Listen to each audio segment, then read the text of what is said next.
How you doing today, folks? So today I have a review for you of the Lionsteel Ti spine. A couple of specs before we get started. It has an overall length of 7.68 inches. It is a 4.33 inch closed length. So this.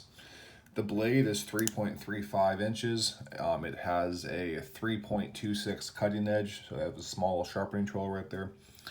The handle is 6AL4V titanium, so very high quality titanium, and this is an LMAX steel. Now, as always, we're going to talk about the blade. The blade is going to be the edge geometry, the general profile, how everything cuts, how it looks, how everything performs. Go into the actual titanium steel, or excuse me, the titanium frame lock of the actual handle itself, how it all functions, what the aesthetics are, everything else. Talk about the carrier profile, and then do an overall score. So, first things first, as far as the blade. This knife is extremely slicey. I have not actually used this one. This is actually a loaner. I've had a Lionsteel Ti spine for about a year and a half. I have it bronzed out, and it's currently on loan. And then, ironically enough, somebody else loaned me a box of knives, and one of them was this, which I was like, oh, hey, I remember this knife. I wonder if I reviewed it. The answer is no. So, anyways, so this has an absolutely really kind of crazy edge to it. Now, it's nothing like absolutely spectacular, but it cuts very well. And the most interesting thing about this blade design, my personal opinion, is the fact that even when this knife starts to get dull, it still cuts pretty effectively. Now, it'll no longer be able to shave, but it can process cardboard and do any numbers of things without any issues at all, which was very surprising because normally when a knife starts to that curve starts to flatten a little bit, it becomes a problem. You can still get through it, but it just requires more and more momentum and more force. And this one, it just still cut. It was interesting.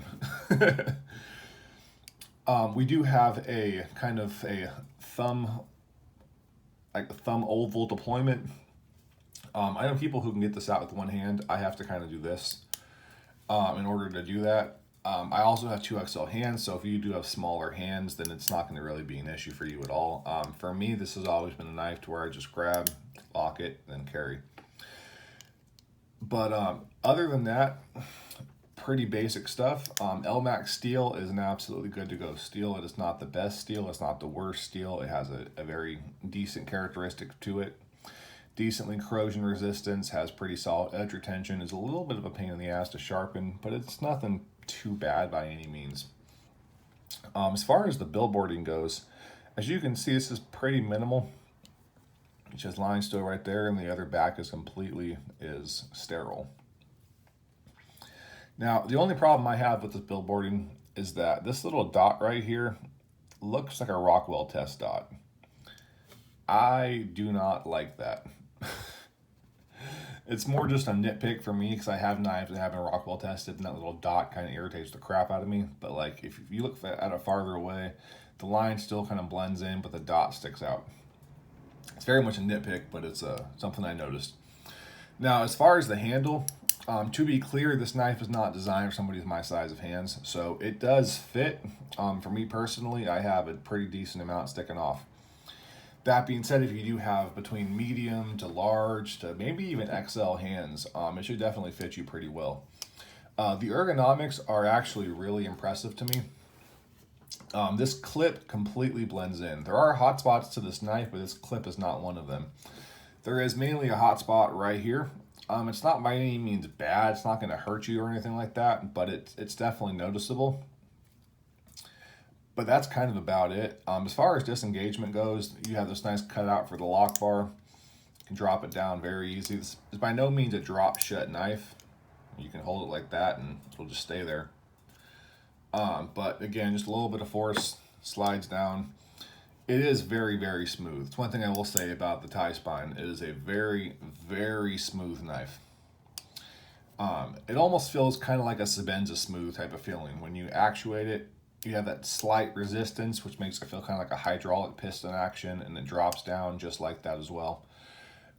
So as far as hot spots go, again, sorry, I have trouble opening this knife with one hand. I can do it sometimes, sometimes I can't. But as far as hotspots go, that's really the only one to speak of, at least in my experience. So that's pretty damn impressive in my humble opinion. Now, as far as the design of it goes, you have this kind of sunburst pattern. This is the matte blue Anno. Again, I have a goldish bronze one. I actually had two of these. My other one I had was like this, but it was the polished Anno, and that thing is like a purple sun. I was super surprised how bright and flashy that was. But this matte blue is really, really nice. It's just enough to see kind of like the peaks and valleys of the actual texturing on the sunburst pattern. And this whole thing kind of reminds me of like a modern supercar. It's the best way I can explain it. Like the whole different aesthetics kind of just remind me of a kind of like a McLaren or something like that. Just it's very sleek, very interesting. There are little patches in the Anno, but it's not really that big of a deal to me. Also, I kind of like the way that looks. And now, as far as the carry, this is one of those knives that you don't even know you're carrying it. When I carry that bronze one, it absolutely disappears in my pocket. It fits absolutely perfectly, and I'm just honestly blown away by it. Now, again, this is a bit too small for what I like to carry, but it definitely does fit quite well in the pocket, and that is something that definitely needs to be mentioned. Now, a couple size comparisons. We have the Benchmade full-size Griptilian. Get that pivot to pivot. We have the Spyderco Amalgam, which is obviously a very big knife. Let's see. Got the ZT0562, which is the equivalent dimensions of an XM18 for all you Hinderer fans. And we'll go ahead and put it on the old 940 that has been through hell. So it's actually pretty similar in terms of overall length as the 940. It is a little bit fatter, which makes it fit a bit better in my hand, and I feel like the ergonomics are a bit better than the 940. But if you do have a 940, it's a pretty good estimation of where it's at. Now, I mentioned briefly on that whole carrier profile, and I'm going to I can't stress this knife enough. I can't stress this fact enough.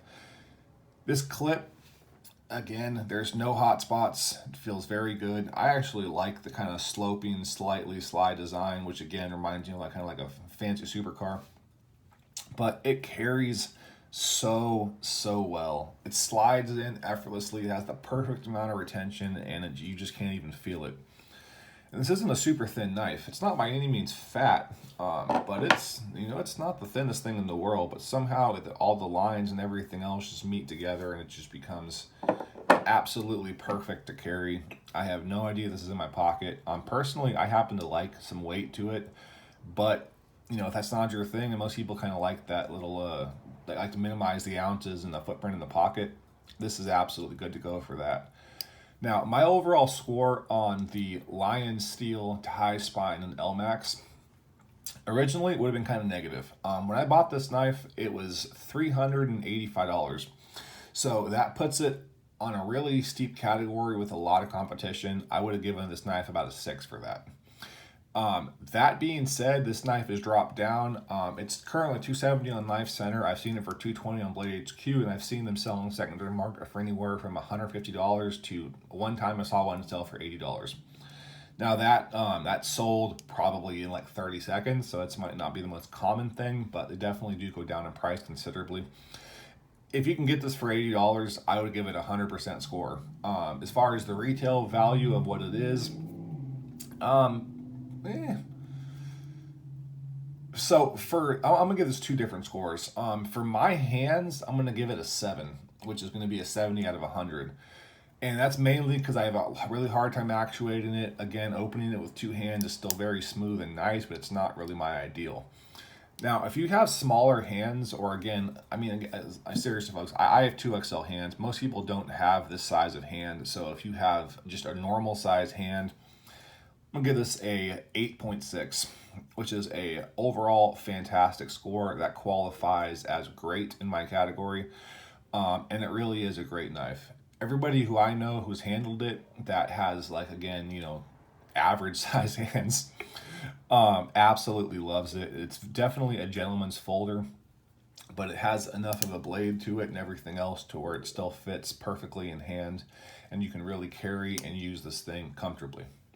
So that's going to be it for today, folks. As always, I love you all very, very much. Thank you for your time, your likes, your support, your subscribes, your comments. They mean the absolute world to me. Please take care. Please enjoy your life. Please be the difference you want to see in others and be kind to one another. As always, take care and bye.